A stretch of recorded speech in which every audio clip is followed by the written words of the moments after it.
মুজিবনগর সরকার কিন্তু প্রায় 10 মাসের একটা সরকার, একটা ঘোষণাপত্রের মাধ্যমে একটা সরকার চালিয়েছে, যুদ্ধ করেছে, দেশ স্বাধীন করেছে, এটা কিন্তু পরবর্তী সরকার বৈধতা দিয়েছে।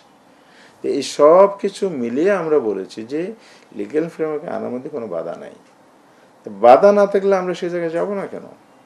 সেখানে আমরা স্পষ্ট অঙ্গীকার করছি না কেন? আমরা টাইমলাইন দিচ্ছি না কেন? এই জায়গায় আমাদের কনসার্ন। তাহলে এখানে কি আমরা একটা হলো যে করতে চাই, কখন করব নির্দিষ্ট করব না। আবার কি তাহলে সেই 91-এর সরকারের মতো হবে? সেই সরকার করে নাই তো। 91-এ যারা সরকার আসছে করে নাই, 3 জুটের রূপরেখা বাস্তবায়ন করে নাই। তাহলে এবার যে করবে এটা নিশ্চয়তাটা কোথায়? এখানে একটা কোয়েশ্চেন থেকে গেল। আবার আগে করেছিল, তাহলে আবার করতে অসুবিধা কোথায়? সবচেয়ে বড় কথা হচ্ছে এতগুলো মানুষের জীবন গেল, 1400 মানুষ জাতিসংঘ বলেছে, যদিও জুলাই ঘোষণাপত্র এখানে হাইড করা হয়েছে, এখানে 1000 বলা হয়েছে, এখানে আমরা প্রটেস্ট করেছি, এটা সঠিক না। জাতিকে মিথ্যা ইতিহাস শেখানোর তো কোনো অর্থ নাই, কারণ আপনি তো ইতিহাস বিকৃতি করতে পারেন না, সত্য যেটা এটাই নিতে হবে। তো রাষ্ট্রীয় এই সংখ্যা নিয়ে 71-এর মুক্তিযুদ্ধের সংখ্যা নিয়ে বিতর্ক, আবার এখন জুলাইয়ের এই শহীদদের নিয়ে আরেক বিতর্ক। এই বিতর্ক অবতারণা কেন সরকার করবে ঘোষণাপত্রের নামে? এগুলো জাতি কিন্তু পজিটিভলি দেখছে না।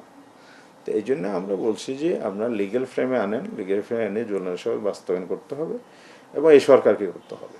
পরবর্তী গভর্নমেন্ট যে করবে এটা কোনো নিশ্চয়তা নাই।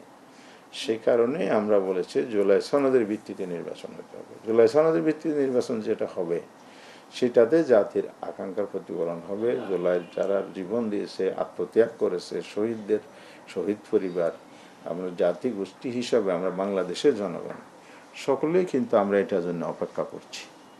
মানুষ দেখেছেন কি হারে অপেক্ষামান ছিল ঐক্যমত্য কমিশন আলোচনা করে, বড় কিছু ভালো কিছু বেরিয়ে আসবে। দেশে একটা নতুন পরিবর্তন মানুষ চায়, মানুষের আকাঙ্ক্ষা কিন্তু প্রত্যাশার জায়গাতে এটাই, আমরা একটা নতুন বাংলাদেশ চাই। তা আপনি নতুন বাংলাদেশ করতে হলে অবশ্যই আপনার এই জুলাই সনদ হবে তার ভিত্তি একটা আইনি দলিল। আপনি যদি আইনি দলিল রচনা করতে না পারেন, জেন্টলম্যান এগ্রিমেন্টের নামে একটা তামাশা করবেন, এটা জাতি কোনোদিন মেনে নেবে না। সেই জায়গা থেকে আমরা বলেছি যে এটাকে আইনি রূপ দেন, একটা রাষ্ট্রীয় আইনি দলিল হোক এবং সেটার ভিত্তিতে নির্বাচন হোক।